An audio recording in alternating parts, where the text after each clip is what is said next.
bukan karena kekuatan kami, tapi oleh karena kekuatan yang dari Tuhan. Siapakah kami ini ya Tuhan, sehingga kami boleh diberi kesempatan untuk mendengarkan firman-Mu. Kami hanyalah manusia bebal, dan kami menutup telinga kami untuk Tuhan. Tapi hari ini ya Tuhan, biar Engkau berbicara, dan kami siap mendengarkannya. Dalam nama Yesus, firman yang hidup itu kami berdoa. Amin. Silakan duduk saudara sekalian. Saudara-saudara yang saya kasih dalam Tuhan, juga saudara-saudara yang mengikuti lewat Zoom. Ya, saya lihat di sini memang di ini ya, videonya, kameranya ditutup dari sini, ya. Kameranya ketutup sehingga mereka juga yang mau buka kamera bisa. Jadi yang mau tutup silakan, tetapi yang mau buka itu bebas, ya. Kecuali yang suara, ya. Jadi bisa, saya juga bisa melihat dari sini, ada di sana di Subang, ada Pastor Rita di sana yang melayani di Subang, boleh ikut bersama-sama dengan kita. Ada juga Bapak Profesor Alamta ikut juga di sana.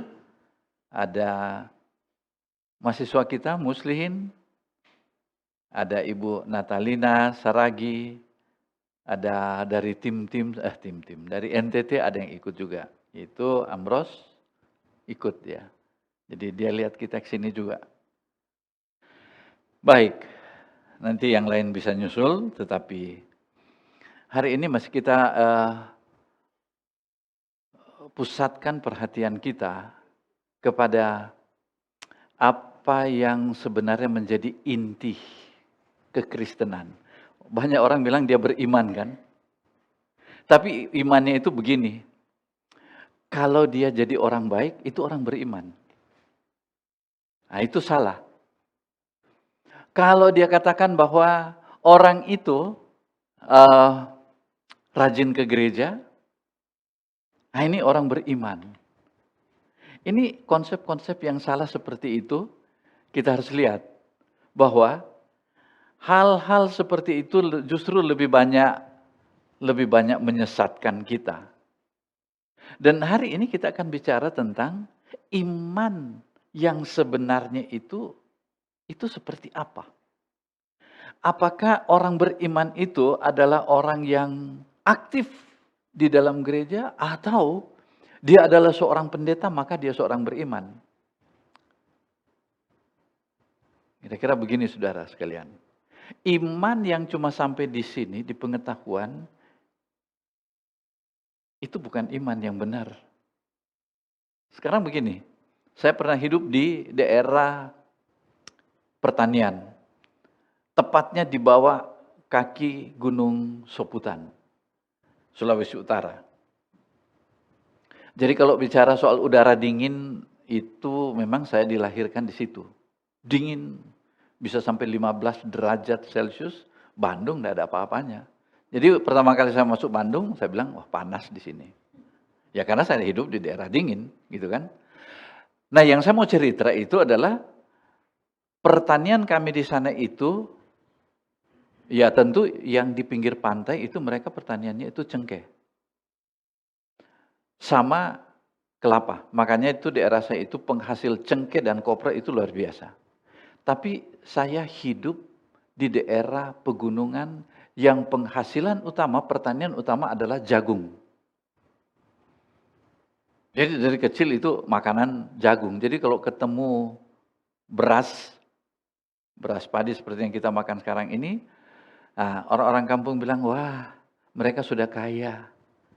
Makan di nama itu nasi yang kita makan tiap hari itu disebut dengan nasi sedan. Nah, artinya kalau mobil itu mirip mobil sedan gitu, karena bulat begitu kan. Kalau nasi beras milu itu biasanya begini, jagung dipetik yang sudah kering, ya, bukan jagung muda, kita tidak biasa petik jagung muda. Kalau jagung muda itu sudah mulai ada jagung muda, kita ke kebun. Lalu bikin bakar api di tengah-tengah kebun, baru kupas jagung muda dan dibakar. Nah, baru kita menikmati di situ. Atau direbus. Tapi kalau rebus di sana, kebetulan di bawah kaki gunung itu ada air mendidih itu belerang. Karena di bawah kaki gunung itu jadi airnya mendidih. Apa namanya itu? Ya, air panas itu.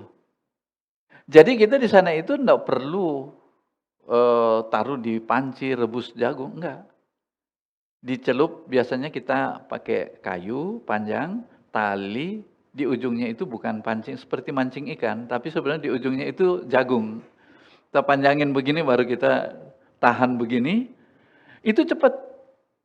Cuma mungkin 2 atau 3 menit, bahkan enggak nyampe, 1 menit mungkin kita begini. Panas sekali itu kan. Baru kita angkat. Nah, baru kita nikmati sambil ngobrol gitu. Kalau mau coba, nah itu namanya itu Bukit Kasih. Ya, ini saya mempromosikan daerah saya. Enak di sana. Sekarang mereka sudah bikin 1000 tangga sampai di atas itu ada salib besar. Ada salib besar. Ya, biasanya dulu waktu saya terakhir pergi di sana itu saya, Ibu Ertina dan ada teman kami. Jadi saya bilang, saya mau naik sampai di salib. Tapi harus 1000 tangga gitu. Gini. Ya. Saya sudah sampai di atas 1000 tangga, sudah tertidur di atas, baru Ibu Ertina dan rombongan nyampe dan sudah ngos-ngosan gitu.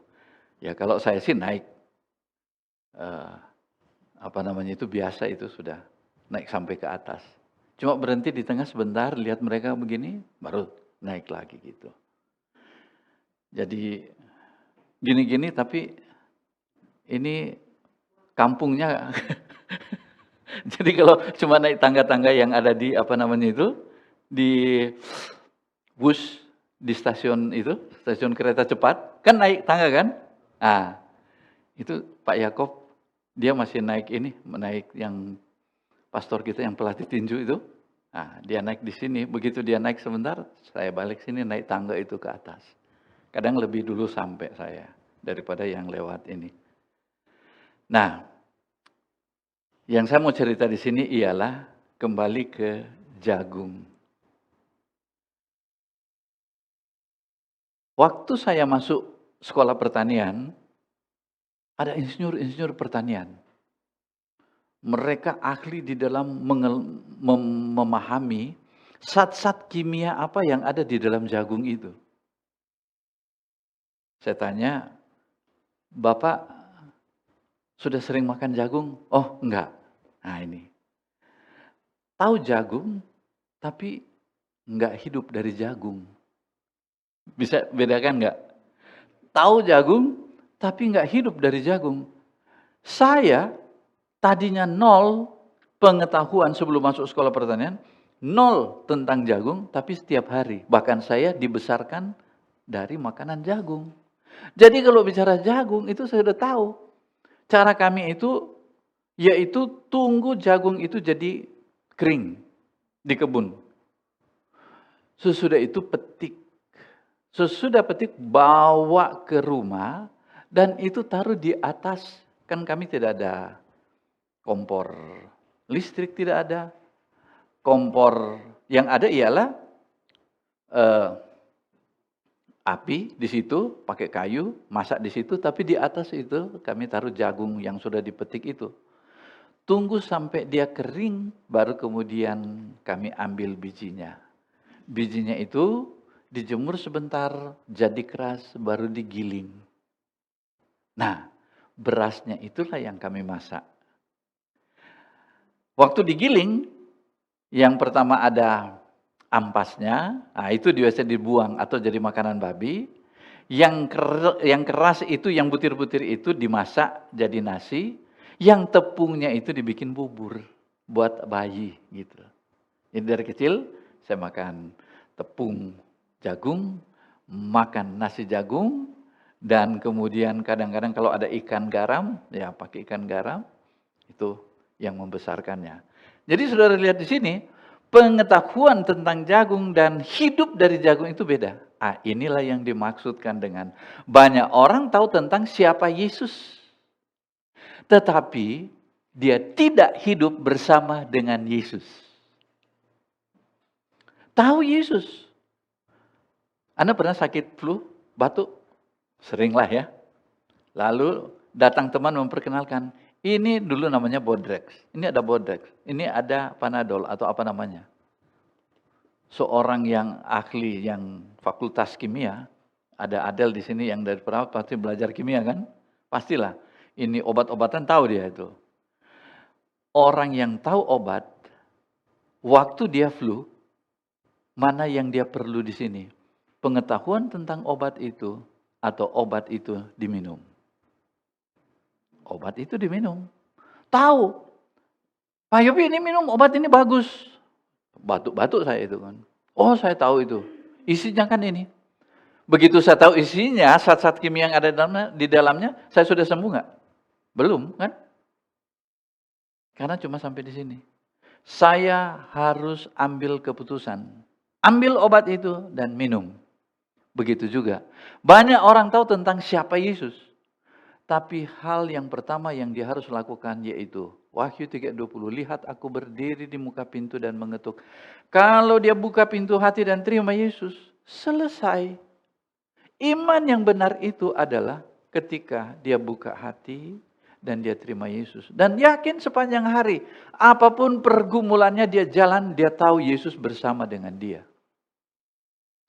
Tapi kemudian dia ketemu dengan para ahli Taurat, orang beragama. Orang beragama ini bilang, nih orang ini harus dirajam dengan batu. Yesus bilang, siapa yang merasa dirinya lebih suci dari orang ini, dia yang pertama kali untuk melempar batu kepada orang itu. Tidak ada. Artinya apa?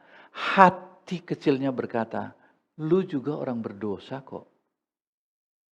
Tetapi Yesus bilang, hati yang utama. Hatimu itu paling penting. Oleh karena itu, saudara sekalian, Tuhan yang pertama, Tuhan tidak butuh ritual-ritual kosong itu. Ritual-ritual itu artinya apa? Anda ke gereja, Anda kasih persembahan.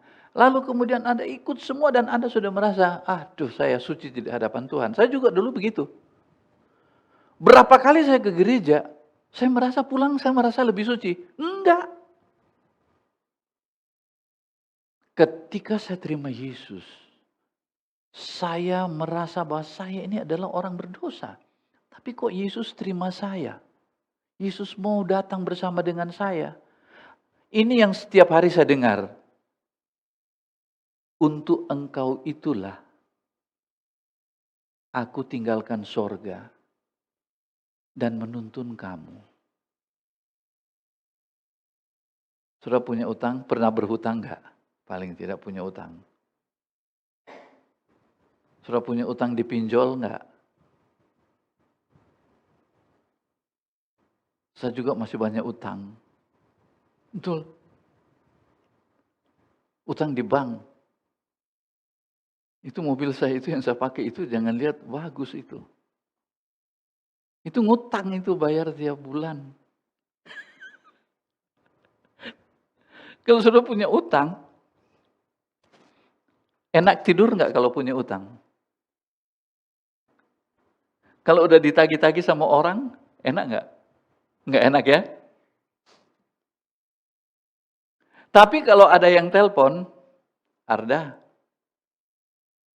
kamu gimana utang kamu? Ya itulah saya enggak bisa tidur tadi malam, utang saya belum kubayar gitu. Nah, enggak, saya telepon kamu bukan nagih utang, tapi saya sudah transfer ke rekening kamu, tolong diperiksa.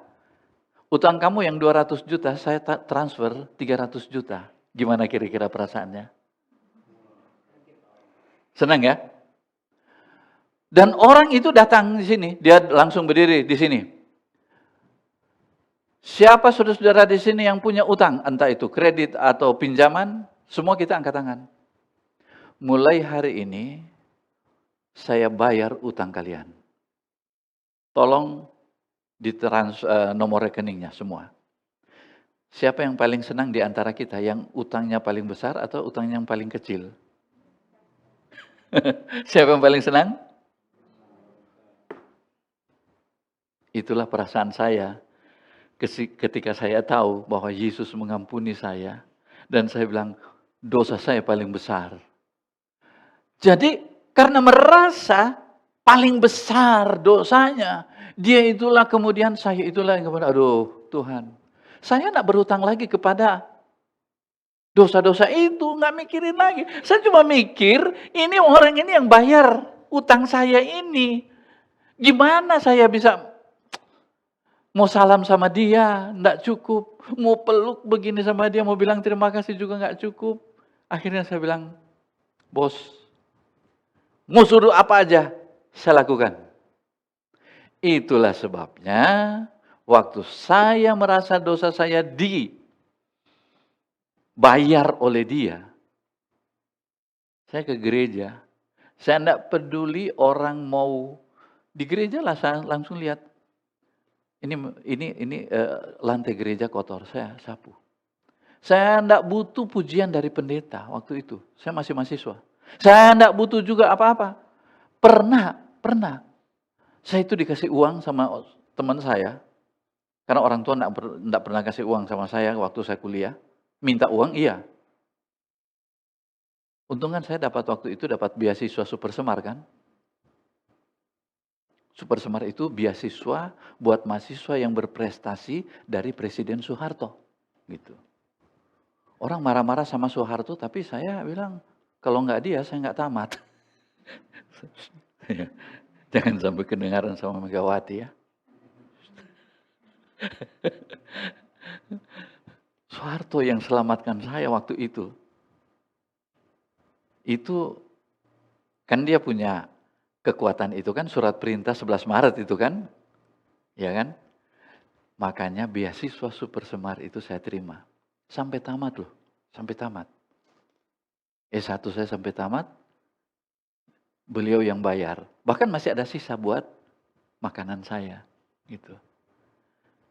Pernah saya bilang, hari ini saya tidak mau makan dulu, mau puasa lah. Uang ini saya mau sumbang kepada, waktu itu bukan pada gereja, tapi saya mau kasih lewat ketua pemuda. Untuk apa? Waktu itu ada aksi apa gitu ya, saya kasih. Wah, makasih. Tapi saya tidak kasih tahu bahwa saya lagi puasa untuk kasih itu. Karena apa? Saya kasih itu sebagai ucapan syukur saya kepada dia yang pernah menebus dosa saya. Tidak cukup.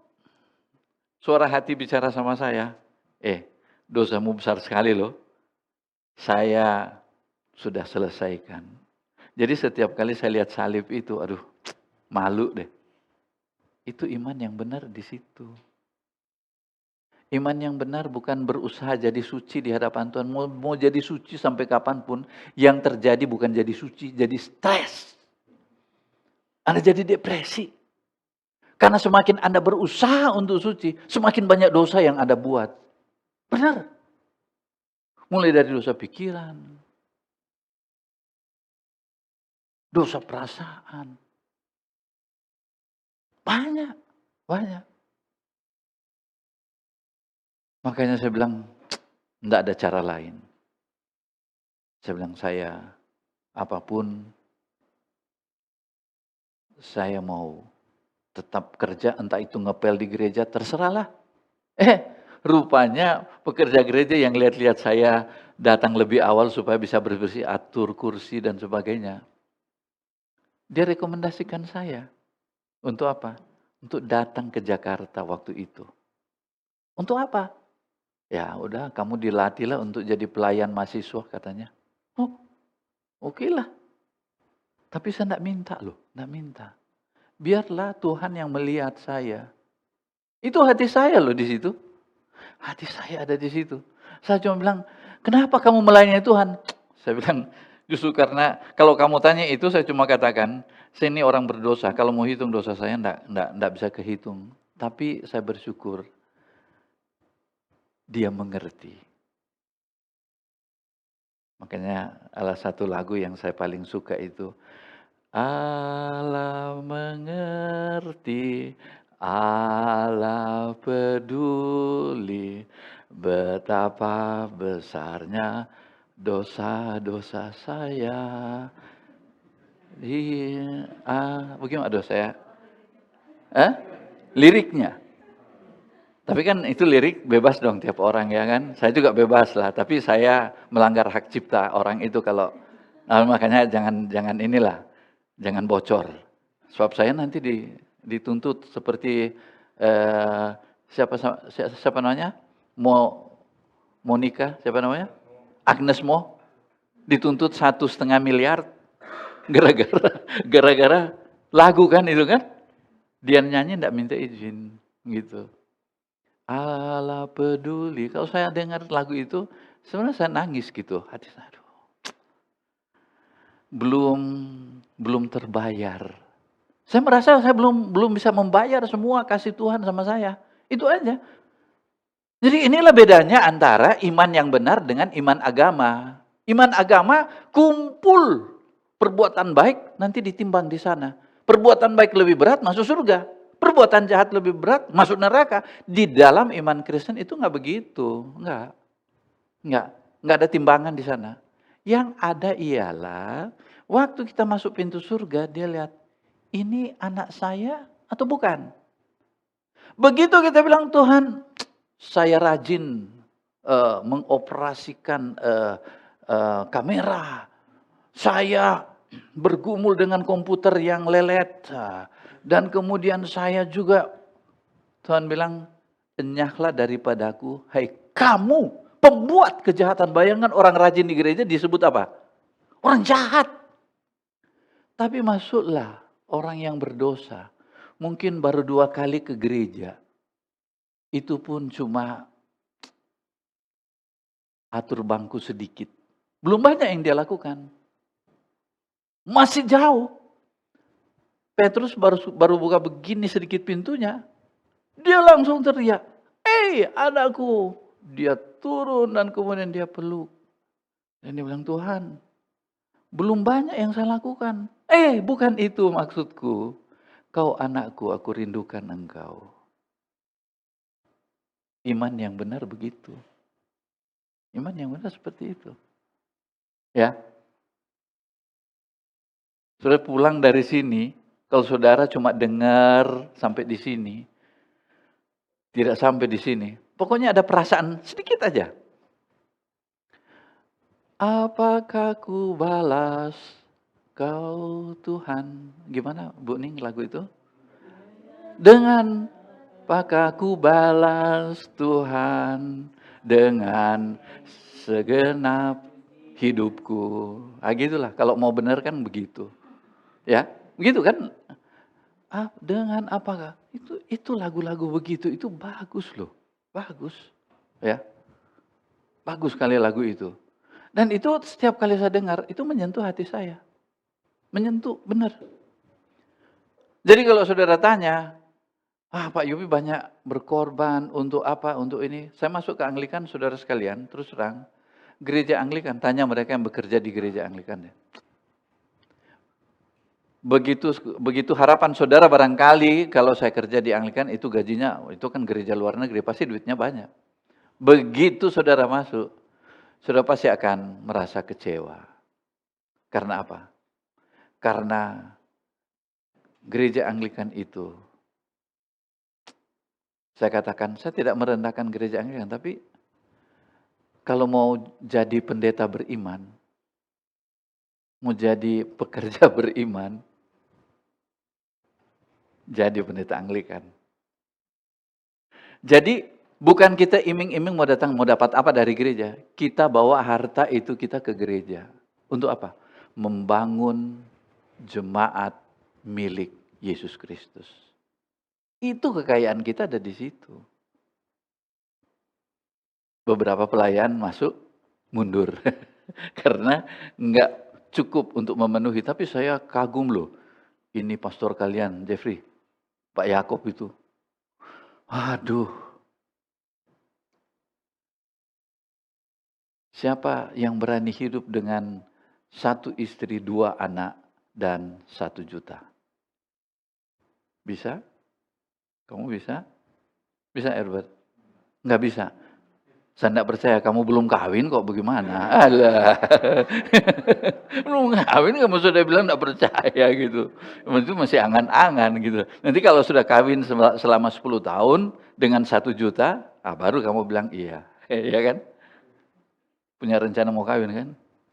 Iyalah, ganteng begini dilirik sama cewek-cewek gitu kan? Ya, mantap dia. Nah, sampai hilang fokus saya. Jadi saudara-saudara sekalian, pengorbanan itu ke gereja Anglikan itu luar biasa. Makanya jangan saudara pikir, di gereja sana sampai ribuan, saudara sekalian. Kalau kita kumpul juga bisa ribuan kok. Cuma kita bagi. Karena yang jadi pedoman kita di gereja Anglikan itu bukan berapa banyak duit yang kita kumpul tiap bulan. Anda pikir Anda punya persembahan itu masuk ke Pak Yopi? Enggak. Semua persembahan kita itu masuk ke gereja pusat di sana. Dan nanti mereka yang atur standar gaji gitu. Jadi ya karena beberapa pekerja di sini seperti Pak Tumpal itu dia sudah tahu kondisinya. Makanya sejak gereja Anglikan di Bandung ini berdiri, itu suami istri itu setia loh. Kawin di gereja Anglikan, punya anak di gereja Anglikan. Makanya anak-anaknya diberkati loh. Ya, gitu.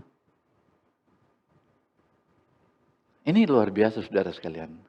Pertanyaannya, kok mau nih Pak Yopi? Kok mau sih Pak Yakob? Reverend Yakob? Saya kagum loh. Sampai saya meneteskan air mata ketika pimpinan kami bertanya, jadi kamu tiap bulan dapat berapa? Enggak sampai 1 juta Pak. Kok kamu masih hidup? Kasihan istrimu. Ya itulah Pak. Nah, saya tanya, bagaimana kamu bisa hidup? Ya Tuhan kasih kesempatan untuk melatih polisi bertinju, dapat honor, puji Tuhan. Gitu. Saya dengan Ibu Hertina juga dulu sama waktu pertama kali. Dapat 850.000 per bulan, sekolahin 3 anak, lalu bayar cicilan rumah BTN, habislah. Seminggu habis. Saya bilang sama Tuhan, terserah Tuhan. Kerja apapun, tapi saya tidak mau mundur dari pelayanan gereja karena dosa saya terlalu banyak. Tuhan kirimlah seorang ibu yang sudah 3 tahun tidak pernah mandi. Lalu minta, tolong ini dirawat. Ya sudah. Ibu Hertina yang mandi-mandiin, mau kupas bajunya kan udah lengket kan. Itu rambutnya sudah kayak kawat itu. Wah, karena perempuan jadi saya cuma bisa semprot dari air. Untung aja air bisa ada sampai di sini, sampai beton sana saja. Sambil begini saya, nggak mau lihat gitu kan. Ya, lalu keluarganya kirim berkat. Gitu. Lalu ada juga yang kami rawat. Tuhan gerakkan hati ibu ini supaya dia bisa kirim untuk biaya sekolah anak. Akhirnya datang juga, Pak terima kasih sudah rawat anak saya. Ya kan? Dia bawa, ini balasannya, yaitu sepiring kue biaya merawat anaknya sebulan. Kami lihat di bawah, nggak ada duit, nggak ada amplop. Ya, kami tumpang tangan, kami bersyukur. Begitu. Jangan, saudara lihat kan sekarang ini, wah enak ya, Ibu Ertina, Pak Yopi. Tunggu dulu. Kami memulai dari hati. Hati yang bagaimana? Hati yang mau bersyukur. Jadi kalau kita mau kerja untuk Tuhan, bukan Tuhan kasihanilah. Enggak. apakah yang saya bisa balas kepadamu Tuhan? Karena kau telah berjasa di kayu salib menebus dosa saya. Kalau saya sampai mati-matian begini, itu belum sampai kepada penderitaan di kayu salib. Belum nyampe ke situ, belum, terlalu jauh. Anda pikir orang yang kasih persembahan 1 juta, 2 juta, ratusan juta, dan saudara pikir dia telah bekerja untuk Tuhan? Mungkin ya. Tapi kalau dia berikan itu untuk membujuk Tuhan, itu bukan iman yang benar, bukan. Iman yang benar itu, pertama, lihat dulu dong dosanya banyak enggak? Itu yang pertama. Yang kedua, masih ada harapan enggak? Ada. Datangnya dari Tuhan Yesus, dia bilang, aku mengasihi engkau. Aku mengasihi engkau. Lalu kemudian kita terima dia di dalam hati kita. Dan itu selalu diperingati dalam perjamuan kudus. Tubuh Yesus hancur, menyatu dengan tubuh kita. Itu mengingatkan, aku di dalam kamu loh. Jangan takut. Apa sih yang Anda paling takuti di dunia ini apa? Orang Indonesia paling takut apa? Paling takut apa? Hah? Takut miskin? Takut apa? Takut mati. Kan mesti mati kan? Tapi kenapa dia takut? Dia takut kalau sesudah mati masuk neraka. Itu yang paling dia takuti, betul nggak Albert? Iya kan? Itu yang paling dia takuti. Kita saudara sekalian, memang masih takut mati. Kalau perlu sehat terus. Tapi sesudah mati mau kemana? Yesus bilang apa? Nggak usah takut. Berapa kata jangan takut di Alkitab? 365 kata jangan takut. Artinya apa? Cukup untuk tiap-tiap hari dia berkata. 1 tahun kan 365 hari. Cukup 1 jangan takut tiap hari. Artinya jangan takut apa? Jangan takut, yang kamu paling takuti itu takut sakit, takut mati, takut masuk neraka. Dia bilang, aku sudah menjamin, aku kan dari sana, itu milik saya. Kalau anakku masa tega, aku mau taruh kamu di dalam neraka jadi kayu bakar di sana. Enggak. Tapi Tuhan, dosa saya banyak. Ya tapi kamu anakku loh. Saya mau tanya, yang paling rajin di rumah itu pembantu rumah tangga atau anak? Pembantu dapat warisan enggak? Enggak. Yang dapat warisan siapa? Anak. Biar anak nakal, dapat enggak? Itulah kita. Itulah kita. Itu kita. Seno bisa paham enggak? Ya, kamu itu loh, anak Tuhan loh. Ya. Amanda, kamu anak Tuhan kan? Nggak usah takut. Di dunia itu kamu anak manis, karena brownies Amanda kan manis kan?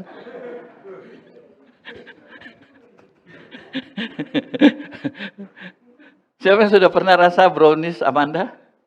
Oh, semua di sini pasti. Jangan datang Bandung kalau enggak beli brownies Amanda, itu paling enak. Ya. Dan kalau Anda punya iman seperti ini, ya, Anda dijamin di dunia ini dan siap-siap untuk menerima pelukan dari Tuhan kita Yesus Kristus. Amin. Kita tundukkan kepala. Terima kasih Tuhan untuk berita yang bagus ini bagi kami. Kami hanyalah manusia berdosa yang diakui anak oleh Tuhan. Pada minggu-minggu selanjutnya Tuhan kami mau merenungkan siapa kami sebenarnya. Tapi kami juga mau bersuka cita bersama dengan Engkau karena apa? Engkau adalah penebus kami, Engkau adalah Tuhan kami. Engkau selalu bersama dengan kami dalam keadaan apapun. Dalam nama itu, nama Yesus kami berdoa. Amin.